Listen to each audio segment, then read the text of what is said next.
The blackout movie शुरू होती है। 1 महीने पहले मूवी का हीरो ओलेग एक बड़े स्टार होटल में हीरोइन एलेना को प्रपोज करता है और कहता है कि मेरे डैड इतने अमीर हैं कि इस होटल को खरीद सकते हैं और वे एक्स मिलिट्री ऑफिसर है। आई लव माई डैड, इसलिए मैं भी उनकी तरह एक मिलिट्री ऑफिसर बनना चाहता हूँ। अब ये सुनकर एलेना इम्प्रेस हो जाती है और दोनों उसी होटल में स्टे करते हैं। अब दिखाते हैं कि धरती की कुछ जगहों को छोड़कर पूरी दुनिया अंधेरे में डूबी होती है। बड़ी तादाद में लोग मर रहे होते हैं और इलेक्ट्रॉनिक आइटम्स तो बिल्कुल भी काम करना बंद कर देते हैं। उड़ती हुई फ्लाइट भी अचानक खराब होकर गिर जाती है। ओलेग और एलेना के कमरे के बाहर कई ड्रोन उड़ रहे होते हैं और दोनों इसे किसी बड़ी मुसीबत की निशानी समझकर तैयार होते हैं और होटल के मेन एरिया में आ जाते हैं। तभी टीवी पर फ्लैश न्यूज आता है कि दुनिया की 1-2 सिटीज को छोड़कर पूरी दुनिया अंधेरे में है, यानी ब्लैकआउट हो गई है। टीवी, फोन, इंटरनेट इत्यादि भी कट हो चुके हैं। क्या ये सब युद्ध के लक्षण है या फिर कोई प्राकृतिक दुर्घटना है? इसका पता लगाने के लिए मिलिट्री ने ब्लैकआउट एरिया में ड्रोन्स भेजे हैं। ड्रोन्स के लौटने तक लोगों से निवेदन है कि वे घबराएं नहीं। बहुत देर के बाद ड्रोन्स के न लौटने से मेजर कुछ सोल्जर्स को लेकर हेलीकॉप्टर में ब्लैकआउट एरिया पहुंचता है। अब उनके साथ सेकंड हीरोइन ओलिया भी आती है जो एक जर्नलिस्ट है। हेलीकॉप्टर से वे देखते हैं कि नीचे लाइट्स बुझकर वहां अंधेरा हो गया है और ब्लैकआउट एरिया के एंट्रेंस पर हेलीकॉप्टर को पार करके सब उस एरिया के मॉल के अंदर जाते हैं और इमरजेंसी लाइट को फिक्स करते हैं। तब वे देखते हैं कि मॉल के अंदर हर तरफ लोगों की लाशें पड़ी होती हैं। फिश टैंक की मछलियां, बाहर खेलते हुए बच्चे, ड्राइवर, सब के सब वहीं के वहीं मरे पड़े होते हैं। ये सब देखकर वे चौंक जाते हैं। वे सोचते हैं कि पावर कट के टाइम पर ही इन लोगों की मौत हुई होगी और ये सोचकर वे पास के एक बिल्डिंग को चेक करते हैं। एक बिल्डिंग के टॉप फ्लोर के फ्लैट में खाना रखा होता है। ये देखकर ओलिया कहती है कि ये 1 घंटे पहले ही तैयार किया गया होगा और उस हिसाब से घर के लोगों की लाशें यही होंगी। तभी एक सोल्जर एक कमरे में जाकर देखता है। अचानक उसे कुछ अटैक करता है। उसकी आवाज को सुनकर सब कमरे में जाते हैं तो देखते हैं कि कोई खिड़की से कूदकर बाहर भाग रहा है। वे उसे शूट करने लगते हैं लेकिन वो तूफान की तेजी से बच निकलता है। तभी घायल सोल्जर कहता है कि मैंने उसे नहीं देखा पर उसने टॉर्च मारकर मुझे कुछ देर के लिए अंधा कर दिया था और मेरे पैर पर भी शूट करके वो मेरी गन भी लेकर भाग गया। फिर वो उस सोल्जर को साथ लेकर वहाँ से निकलते हैं। अब ब्लैकआउट एरिया के बॉर्डर पर सशा नाम का एक लड़का बेहोश पड़ा होता है। वे उसे मिलिट्री कैंप में लेके जाते हैं और मौत के डर से लोग हर जगह पूजाएं कर रहे होते हैं। तभी सेकंड हीरो यूरा को गवर्नमेंट का एक इमरजेंसी मैसेज आता है। वो हालात की गंभीरता को समझकर अपनी बीमार माँ को पड़ोसी के घर छोड़ता है और मिलिट्री आउटपोस्ट के लिए निकल पड़ता है। ओलेग भी उसी आउटपोस्ट में होता है। ओलेग और यूरा के बीच बहुत ही अच्छी दोस्ती हो जाती है। अब एक दिन वहाँ पर लेडी मेजर मरीना आकर कहती है कि इस एरिया के पास की सिटीज को छोड़कर बाकी सभी जगहों में ब्लैकआउट हो चुका है और हमने अपनी टीमों को 70 टैंक के साथ ब्लैकआउट एरिया में भेजा था लेकिन वहाँ से कोई भी वापस नहीं आया और इसका कारण जाने बगैर हम कोई कदम नहीं उठा सकते। हमें पहले अपने दुश्मन को आइडेंटिफाई करना होगा। तुम्हारी टीम के सिवा और कोई भी ब्लैकआउट एरिया के अंदर जाकर जिंदा नहीं लौटा, इसीलिए हम सबको एक होकर उस अनजान दुश्मन को मिटाना होगा। ये सब कहकर वो टीम को ज्वाइन करती है। घायल लोगों के मेडिकल ट्रीटमेंट के लिए एलेना मिलिट्री कैंप में आती है। अब उसे देखकर ओलेग खुश होता है और हैरान होकर पूछता है कि तुम डॉक्टर हो, मुझे बताया नहीं तुमने। इतने में इमरजेंसी अलार्म बजता है और सोल्जर हमले के लिए तैयार होते हैं। तभी मेजर सोल्जर से कहता है कि एनिमी सिर्फ 3 किलोमीटर की दूरी पर है और वे 20 किलोमीटर की रफ्तार से आ रहे हैं। उनके बारे में हम ज्यादा नहीं जानते पर सेंसर बता रहा है कि वे बहुत बड़े हैं, इसलिए अलर्ट रहना। अब अचानक कैंप में पावर कट हो जाता है। अंधेरे में सब चौंक करने खड़े होते हैं और एनिमी के पास आते ही अंधाधुंध फायर करने लगते हैं। अगले दिन ओलेग आंखें खोलकर देखता है तो उसका सर एक बड़े भालू के मुंह के अंदर है। शायद ओलेग को खाते वक्त ही भालू मर गया था। अब वे भालू को क्रेन से उठाते हैं और ओलेग को स्ट्रेचर में लेके जाते हैं। फिर जूम आउट करके कैंप के बाहर दिखाते हैं कि भालुओं का एक बहुत बड़ा झुंड मरा पड़ा है। एलेना ओलेग का ट्रीटमेंट करती है और कुछ उनकी थोड़ी रोमांटिक बातें भी चल रही होती है। फिर एलेना वहाँ से चली जाती है। अब मरीना और मेजर डिस्कस करते हैं कि भालुओं का इतना बड़ा झुंड वहाँ आया कैसे।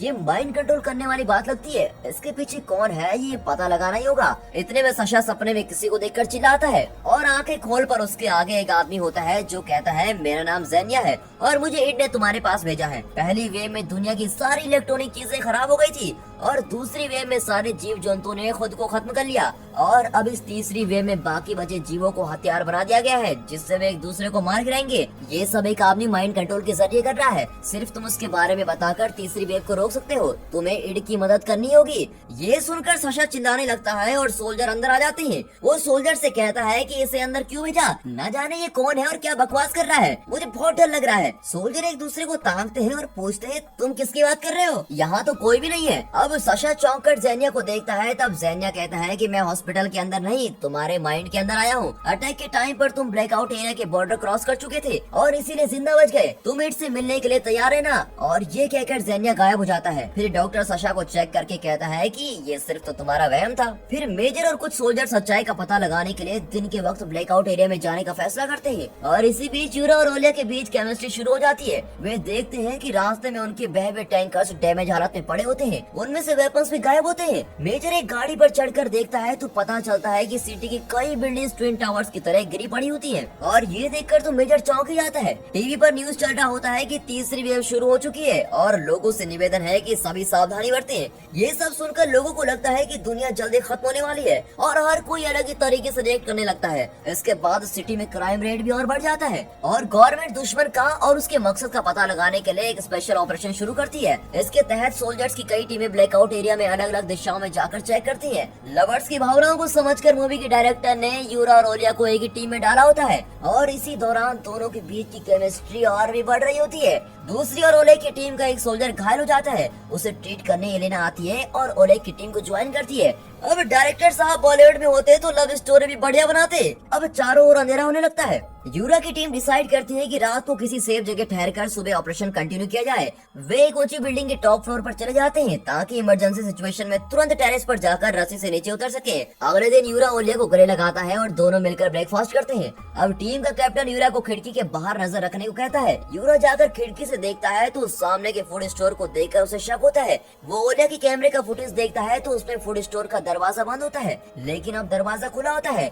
हवा से खुला हुआ दरवाजा बंद हो सकता है पर बंद दरवाजा खुल नहीं सकता, मतलब स्टोर के अंदर कोई न कोई तो जरूर है। और इस तरह गैस करके भी वेपन्स के लिए स्टोर के अंदर जाते हैं पर वहाँ कोई नहीं होता। फिर वो कहता है कि शायद खाने की तलाश में कोई यहाँ आया होगा, वो हमारा एनिमी भी हो सकता है। ये सोचकर वे एक ट्रैप सेट करते हैं और अपनी बिल्डिंग में लौट आते हैं। यहाँ मिलिट्री कैंप में सशा एक खुली जगह में बैठा होता है। उसके पास मास्क पहना हुआ एक आदमी आकर कहता है कि मैं ईड हूँ। उसे वहम समझकर सशा उठकर वहाँ से चलने लगता है। तभी ईड कहता है कि टाइम बहुत कम है, तुम्हारी मदद से ही मैं तीसरी वेव को रोक सकता हूँ। और ये कहकर वो अपना मास्क हटाता है। उसका डरावना और अजीब सा चेहरा देखकर सशा चौंक जाता है। तभी मरीना और कुछ सोल्जर्स गन लेकर वहाँ आते हैं और ईड से पूछते हैं कि तुम कौन हो और अंदर कैसे आए। तब सशा रियलाइज करता है कि ये वहम नहीं बल्कि सच है और अचानक सोल्जर्स अपनी गन मरीना पर पॉइंट करते हैं। अब कंफ्यूजन में मरीना कहती है कि तुम पागल हो गए क्या, मुझे नहीं उसे शूट करो।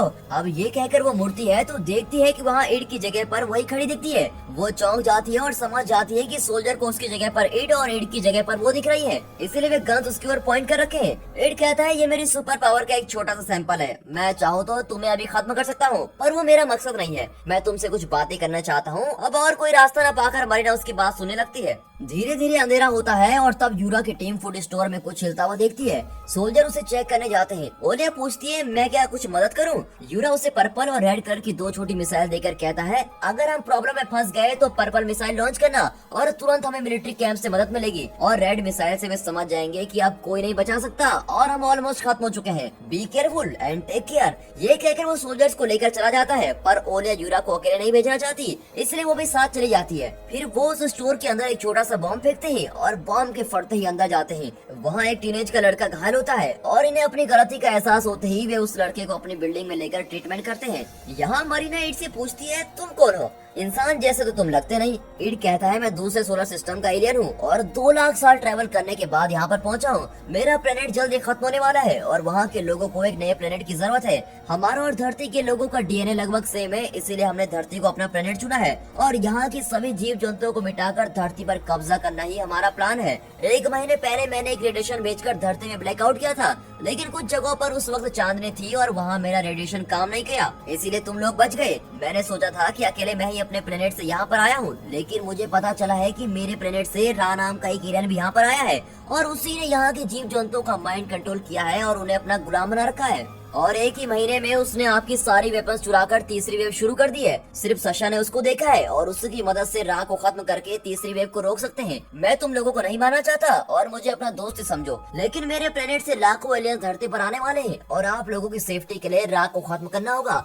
मरीना पूछती है चलो मान लिया कि तुम 2 लाख साल ट्रेवल करके आए हो, लेकिन क्या तुम्हारे प्लेनेट में कोई मरता नहीं? ईड कहता है कि हमारे प्लेनेट में मौत नाम की कोई चीज नहीं है, पर कोई हमें मारते वो अलग बात है। हम लोग अपने शरीर के हिस्सों को और सेल्स रिकॉर्ड्स को रिफ्रेश करते रहते हैं। आप लोगों की तरह हमने अपनी जनसंख्या इतनी नहीं बढ़ाई है और हमारी पॉपुलेशन सिर्फ 4 या 5 लाख है। तभी मरीना को एक कॉल आता है जिसमें यूरा की टीम बताती है कि फूड स्टोर से लाया गया वो बच्चा ठीक हो रहा है, पर अचानक उसने कैप्टन का चाकू निकालकर उसको बेरहमी से मार दिया है, इसीलिए हमने उसे शूट कर दिया। अब मरीना रियलाइज करती है कि इड की बात बिल्कुल सच है और वो बहुत घबरा जाती है। फिर वो इड को सशा के पास लेके जाती है। तभी ब्लैकआउट एरिया में कई लोग वेपन्स लेकर आते हैं और सोल्जर्स की सभी टीम को अटैक करते हैं। इस लड़ाई में कई सोल्जर्स मर जाते हैं और मुट्ठी भर सोल्जर बच जाते हैं। इस सिचुएशन में ओलिया पर्पल मिसाइल लॉन्च करती है। फिर ओलिया, यूरा और 2 सोल्जर रस्सी से बिल्डिंग के नीचे पहुंचते हैं और एक सेफ जगह की तलाश करते हैं। पर्पल सिग्नल को देखकर मिलिट्री कैंप का कैप्टन पूछता है कि ये किस टीम का सिग्नल है। इतने में बाकी टीम के सिग्नल भी आने लगते हैं। अब उनमें से 3 रेड मिसाइल के सिग्नल होते हैं। ये देखकर तो कैप्टन टेंशन में आ जाता है।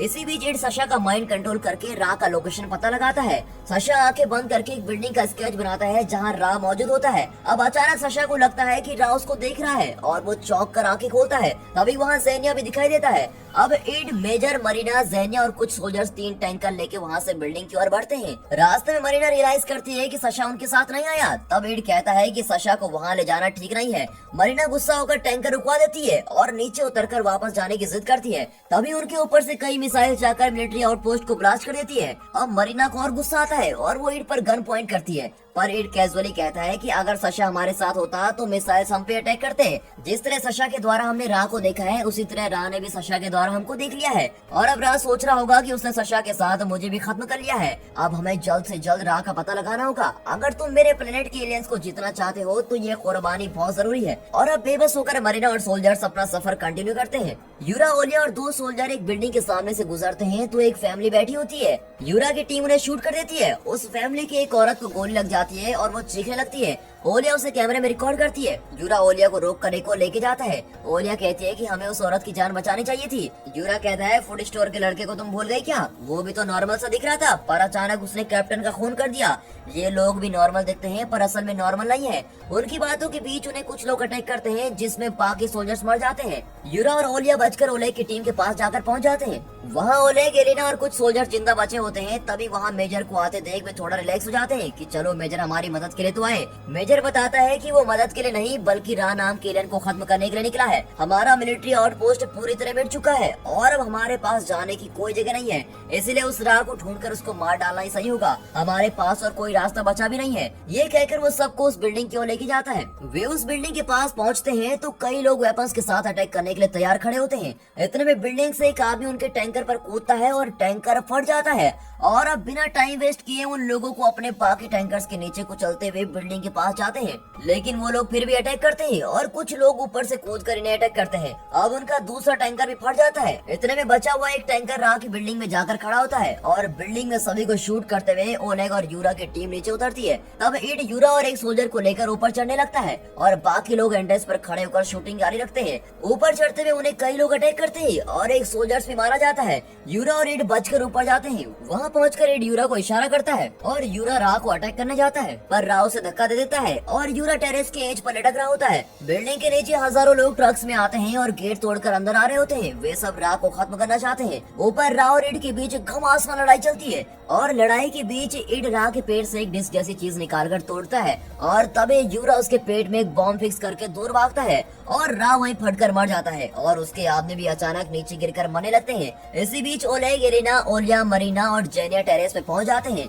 मरीना इड से पूछती है कि आगे क्या करना है। इड कहता है कि तुम सब आने वाले एलियन से लड़ने के लिए तैयार रहो, मैं भगवान की तरह तुम्हारे साथ रहूंगा। ये सुनकर जेनिया चिढ़ जाता है और कहता है, मैंने एक अच्छे दोस्त की तरह तुम्हारे साथ काम किया और तुम्हारी मदद की, पर तुम्हारी बातों से लगता है कि तुम इन्हें नहीं मुझे भी ठग रहे हो। तुम हमें बचाना ही चाहते हो तो 1 महीने पहले ही रा को खत्म कर सकते थे। इड कहता है कि मैं कई साल पहले धरती पर आ चुका था, पर यहाँ की पॉपुलेशन को देखकर डर रहा था, लेकिन यहाँ के लोगों को आपस में लड़ता देखकर मैंने ये प्लान बनाया कि इनके माइंड में एक दूसरे के लिए दुश्मनी भर दूंगा और इस तरह तुम लोगों को एक दूसरे से मरवा डालूंगा। पर मेरी उम्मीद से ज्यादा तेजी से लोग आपस में लड़कर मर गए हैं। मैंने अपनी रिसर्च के लिए तुम जैसे लोगों को जिंदा रखा और अब तुम सब मेरे गुलाम हो। तुम लोगों को मैं अपने प्यारे पालतू जानवर समझता हूँ। ज़ेनिया गुस्से में उसे चाकू मारता है, पर इड की सुपर पावर के कारण उसने असल में मरीना को चाकू मारा होता है। अब ओलेग गन लेकर इड को मारने जाता है, पर यूरा रोक कर कहता है, यही हमारी बचने की इकलौती उम्मीद है। इस पर दोनों में लड़ाई हो जाती है। इतने में ज़ेनिया इड को अटैक करता है, लेकिन इड उसका गला घोटने लगता है और मुठभेड़ के बीच इड का डिस्क नीचे गिर जाता है, पर इड ने उसे देखा नहीं होता। तब ओलेग इड को शूट करता है, लेकिन इड उसके पिता का रूप लेकर हर जगह दिखाई देता है। अचानक टेरेस के एज से जेनिया किसी को अपने साथ खींचकर नीचे कूदता है और सब देखते हैं कि नीचे इड और जेनिया मरे पड़े होते हैं। सब चैन की सांस लेने वाले होते हैं कि इतने में एक बहुत ही बड़ा स्पेसशिप बिल्डिंग की ओर आ रहा होता है और उसका एंट्रेंस खुलता है तो सभी घबराए हुए अंदर से आने वाले एलियंस का इंतजार कर रहे होते हैं, पर उसके अंदर से कोई नहीं आता। तभी इड का वो डिस्क ब्लिंक करने लगता है। अंदर लाखों बॉक्सेस के अंदर एलियंस सो रहे होते हैं और एक बड़े ट्यूब उन्हें ऑक्सीजन सप्लाई कर रहा होता है। ओलेग के हाथ में डिस्क फिर ब्लिंक करने लगता है और उन बॉक्सेस में लाइट जलने लगती है। उस तरह के डिस्क उन बॉक्सेस में भी होती है। वो एक्चुअली एक टाइमर होता है और उनके स्टार्ट होने का काउंटडाउन शुरू हो जाता है। एलियंस के जागने से पहले उन्हें मार डालने के इरादे से वे ऑक्सीजन ट्यूब को कट कर देते हैं। अब ऑक्सीजन की कमी से एलियन मर जाता है। अब वे फटाफट सारे एलियंस का ऑक्सीजन सप्लाई कट करने लगते हैं और लगभग 98% एलियंस को मार डालते हैं और टाइम बहुत कम होता है और सिर्फ एक ट्यूब बची होती है। इतने में एलिना की गन खाली हो जाती है। फिर वो ओलिया की कुल्हाड़ी से उस ट्यूब को कट करने वाली होती है कि अचानक चौंक कर रुक जाती है। वे देखते हैं कि उन बॉक्सेस में एलियंस के बच्चे होते हैं। ठीक उसी वक्त टाइम खत्म होता है और वहाँ की कुछ बॉक्सेस के अंदर से एलियंस के बच्चे बाहर आते हैं। अब वे इन्हें देखकर घबराते हैं। तभी ये लोग अपने हथियार फेंक देते हैं और करुणा भरी नजरों से एलियंस के बच्चों को देखते हैं और इसी के साथ ये मूवी यहाँ पर खत्म होती है।